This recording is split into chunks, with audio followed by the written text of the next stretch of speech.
Hey you guys, this is Sasha and welcome to my labor and delivery story. I am so excited to be able to share this story with you. A lot of you started following me when I shared my first labor and delivery story about my stillbirth, and so this is a completely different experience and I want to share with you guys. First of all, excuse my throat. I don't know what's going on. Maybe it's lack of sleep, but I wanted to bring you this video while everything was still fresh in my mind on what all has occurred. So if you're interested, please stay tuned. So I want to take you back to my 38-week video induction day. I recorded it that Sunday, and then I posted videos of my labor and delivery vlog. If you have not seen that, they are part 1 and part 2 are linked below, as well as my last pregnancy bump date for this journey. All that's linked below. My stillbirth, all that information is below there in case you've never seen my channel before. But I want to go back to Sunday, January, November 20th at around 6 p.m. is when I went to my hospital. And I was checked in.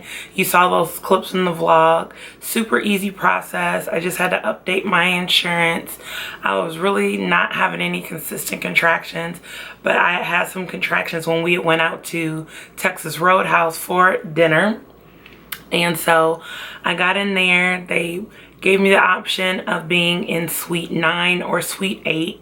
When I gave birth to my daughter Shalea, it was suite 10. So I knew I did not want to be in that suite. So I went to the farthest one I could away from that, which was suite 8. And they look identical. Like the even ones all look the same, and then the odd ones are like the reverse. So the bed's on the left side instead of the right side of the room. Which, if you've ever been to a hospital, you know that they pretty much all look the same. They just flip the pattern around. So that made it a little bit easier, and they went ahead and got my IV hooked in, which was such a different experience. I was not dehydrated. It did take them a little bit of time. They had to heat up my arm, and I had no bruising this time, which was so much better. And got all hooked up to the IV. The doctor came in. I was 0 dilation still, no effacement, nothing. And so they went ahead and started me with my first dosage of Cytotec, which is a crushed up small vaginal pill that they insert up into your cervix to start contraction and hopefully dilation. And they can give you that pill every 4 hours, and so they check your dilation every first 4 hours. And so after 4 hours, still no dilation. I was very disappointed because I knew my OBG was coming in specifically to deliver me that Monday, and he wanted to break my water that morning. So I took the Cytotec around 8 in the evening. My next dose was at midnight, and there was no dilation. And then I had another dose of Cytotec at 4 a.m. and I was like half a centimeter to 1. And then by 8 a.m. when I took the third dose, 8, 12, and 4. that's when at 4 when I took the third dose. I was like 1.5-ish, which is really discouraging. And so I just tried to rest. I got about like 4 hours of rest, but I was starting to have some contractions. They were mild, but it did not seem like the Cytotec was really doing anything compared to how I knew contractions should feel. I was not uncomfortable or anything, but I had still 4 more hours to wait till my doctor came in, so it wasn't a big deal. My doctor arrived promptly at 8 o'clock. Checked my cervix, 2 centimeters dilated, and so he made the decision to break my water. Now, the breaking the water itself was not horrible. The problem was for me, my doctor has large hands, so the on-call doctor who was checking me beforehand, he had kind of like little skinny hands, and so checking my cervix did not hurt. But oh my God, when my doctor checked my cervix, I felt like I was going to blow my brains out. It hurt so bad. Like, I was trying to relax. I was trying to breathe. It hurt so bad. But he ended up breaking my water, tons of water came out, and he immediately started me with Pitocin. And I knew being only 2 centimeters dilated, I wanted to make sure that I just stayed relaxed and tried to rest. So even if I wasn't sleeping, I was laying down, you know, letting the medication take effect, trying to get the rhythm of the contractions and focus on the remaining 8 centimeters. So by that time, it was Monday morning. Like I said, he broke my water around 8:15. And it wasn't too bad. I was able to rest a little bit more. Then the contractions started getting a little bit stronger, and I was tired of laying in the bed. I had already laid in the bed well over 12 hours, and so I got up. I got up and did the yoga ball. I walked around the room. Then they hooked me up to the mobile monitors, walked the hallway, and we saw one of my husband, his friends from school. His wife was getting birth to their son. And so I went down there and I talked with her, and I just tried to focus. About that time, my contractions were every 3 to 5 minutes. So in my mind, you know, by the time they check my cervix again, I'm gonna be like 4 or 5 centimeters. Well, I did some more walking around, had my sister and my brother-in-law go home, get some rest, take showers, get food, all that stuff. Curtis and I were fine. They went to check my cervix again. No progression, y'all. I had gotten up to like 3.5, 4 centimeters, but I could not get over, I wasn't dilating. So at that point, I was really starting to feel the contractions, and I was getting wore out, and I was well past 16, heading on 18 hours of like contractions and laboring. So I just went ahead and I set a goal for myself. I was like, you know what? Let's hit 2 o'clock, like 2, 3 o'clock.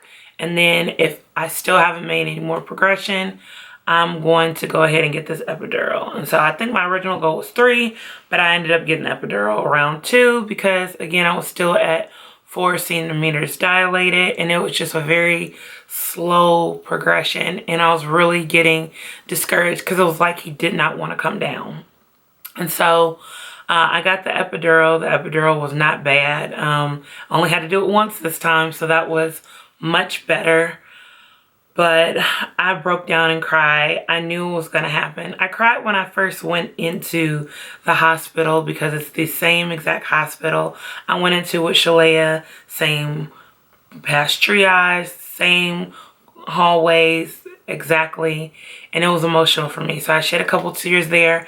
Thank God one of the on-call nurses when I first arrived was one of the young ladies from my support group, which made me feel so much better because I knew I didn't have to re-explain my story because I've known her for a year, and she had experienced the exact same thing with her son, and it was just really refreshing. So by the next day, I had some of the previous nurses that I had with Shalea come visit me and really reassure me.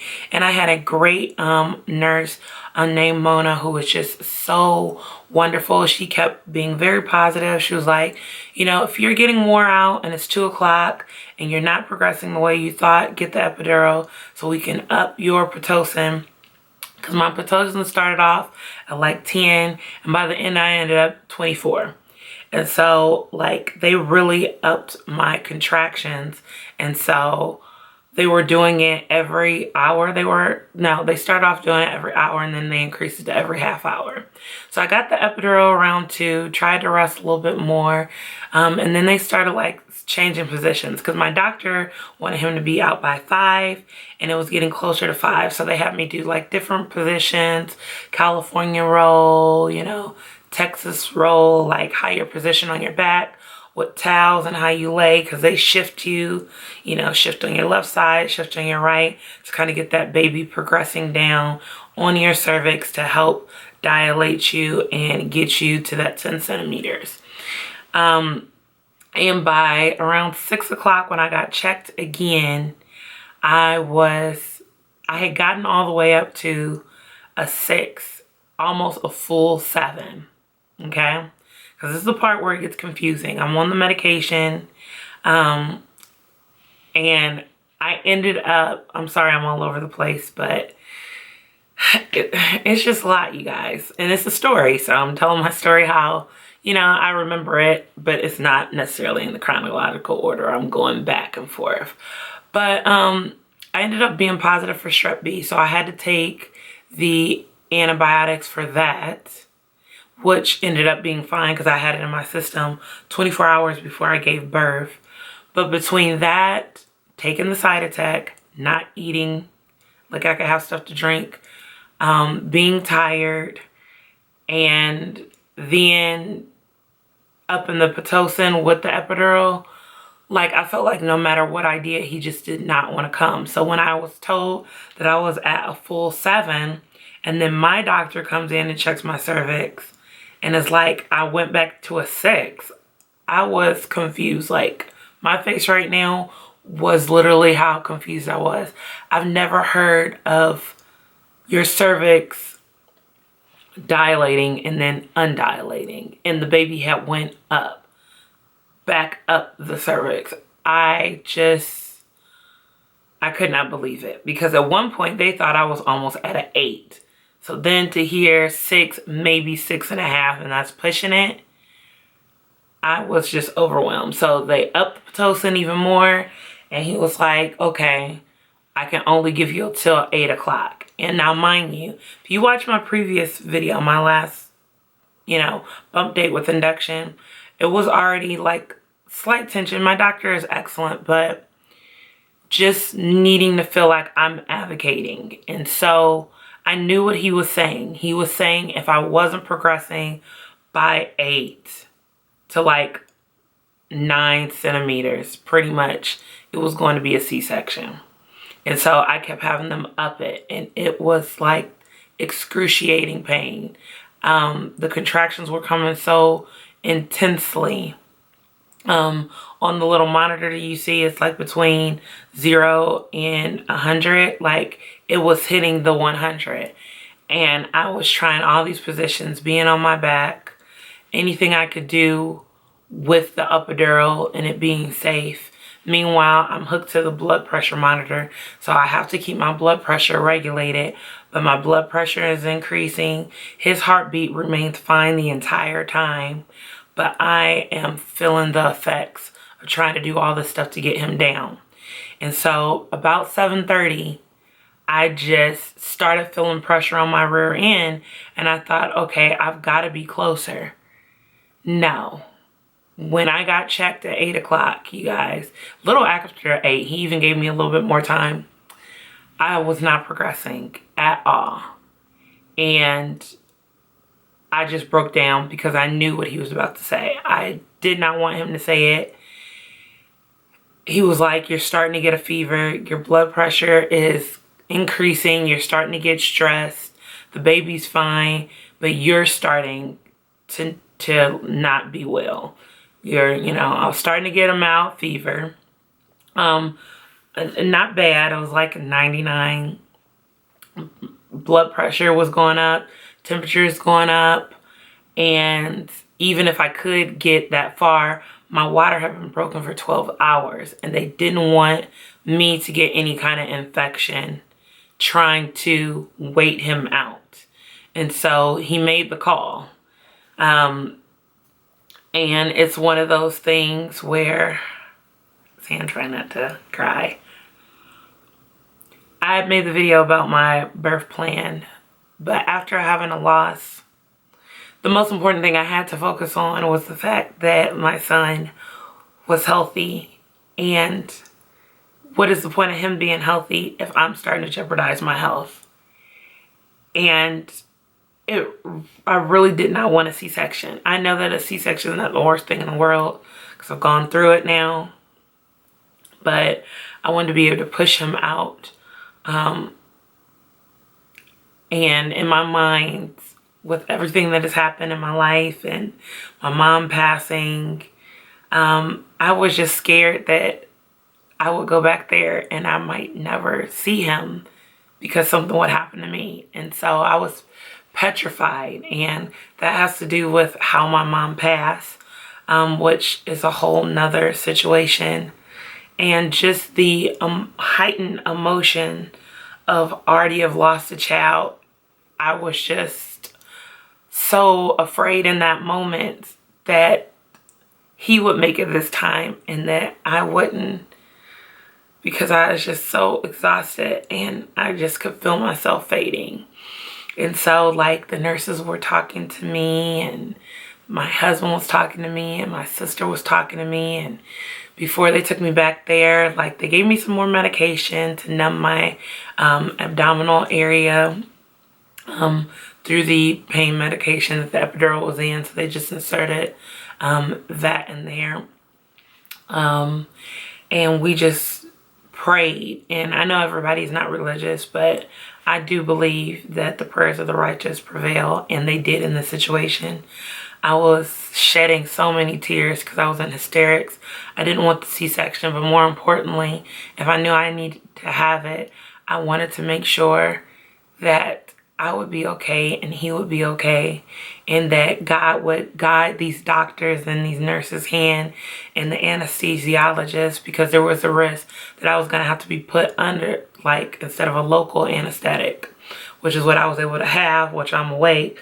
I would have to have the anesthetic where I'm put under, and that Curtis couldn't be in there. And so I wanted a lot. And I believe that when you are wanting a lot, you've got to go to God exactly with your desires and seek him diligently. And that's exactly what we did. We prayed, and they wheeled me back there, and I was so nervous. And I haven't been in a surgery since I was 7. But looking up and see the lights and them rolling me on the table and cleaning off my stomach and putting the curtain up in front of me, and it was overwhelming. And we had the intention to want to record the birth in the room, and we could have recorded the C-section, but I was so overwhelmed and still crying. I had still really not calmed down too much, and my husband was so worried because I kept telling him I just feel like I'm going to fall asleep. Me and anesthesia have never been the best of friends, and so he just opted not and just wanted to hold my hand and be there for me. And so I could feel them. I couldn't feel my stomach, but I could hear and like feel the pushing, but you can't feel any of the stuff going on. So I knew that they had cut, and the only thing that I could feel was like tugs, kind of like somebody pushing on you. And so like I could feel them like opening, like pulling apart to get him out, and like so I felt like somebody was standing on me. And then next thing I heard was just, he's out. And he didn't cry right away. He cried maybe like 5 seconds later. And every fear that I had was so worth it in that moment, because I cannot explain, but after giving birth and it be completely quiet, things might not have been what I wanted, but to know that he was okay, like, that made everything that I had to go through worthwhile. Every contraction, every rough day, all of it. And so, like, they got him out, and Curtis went to go get him while they were, you know, sewing me up and stapling me, closing me up. And I felt like Curtis was gone forever, you guys. I felt like he was like over there. And when they came to show me, I couldn't see him because I couldn't turn my head enough. And I was telling them that I was like not feeling good. Like I was feeling like I was going to throw up. And I was like, I want to see him, but I feel like I was going to throw up. And then Curtis is over there like cutting the umbilical cord and everything. And I was just like, I could feel myself fading. I was so tired and getting so nauseous, but I could hear him like cry off and on. And so finally, we were in there for like 20 minutes, but it felt like forever. Finally, Curtis comes over and I'm able to kind of look at him, but my eyes are blurry because I've had so much medicine. I have to wear glasses when I'm in like different lightings. And so I kind of saw him and I was like, oh my God. And then I cried again. And then they took the curtain down and I like vaguely remember telling my doctor like, thank you, and thanking everybody in there. And then they moved me, they like shifted me back on the gurney so that I could go to recovery for the next 2 hours, and they were gonna let my sister and my brother-in-law come back to recovery. And before she starts wheeling me down, she's like, Sasha, I'm gonna unhook you and I'm gonna lay him on your chest. And immediately, oh my God, like love at first sight, I already had that, even with Shalea. Like I loved her, even with everything. Love at first moment of the positive pregnancy test, let me say that. But to feel his little breath on me was just overwhelming. And he stopped crying and I just knew that he was mine and I was his, and God had answered our prayers for all the different things that I've gone through in life, just everything. It was worthwhile. And so he came into the world at 9:54 p.m., 18.5 inches long, weighing 5 pounds and 10 ounces, and has some ridiculously healthy lungs, you guys. Ridiculously healthy lungs. And so, you know, it's just been a roller coaster. We were in recovery. That was great. Did some nursing. That was like, he nursed for like 45 minutes trying to get my colostrum going. And we stayed in the hospital until Thanksgiving. And he lost 5 ounces in weight, but he did extremely well. And it was a growing process. And it was just phenomenal. And I know this might not be like your atypical labor and delivery story, but this is my giving God a praise, thanking him for the blessings, thanking him for getting us through, because giving birth is not easy and being a parent is not easy. And I'm just so thankful for my family and definitely my husband and my sister and my brother-in-law. Like, all these people were a great support to me, and the staff, everybody was wonderful. And I know people who are waiting on their rainbows, those who are trying to conceive. There's so many different people that I've met through this journey, and it's so worth it. Every tear that I cried, every prayer that I prayed, everything has been worth it. And so I just want to share this story. My next video is going to be my 1 week update with me and little man. So I'm actually about to go get him so that he can be in the next video, and I will talk to you then. And I thank you so much for the love and support you guys give. You are absolutely awesome. If you want quicker updates, follow me on Instagram, and please subscribe if you like this video. And as always, I hope you have a wonderful and blessed day, and I'll see you in the next video. Bye.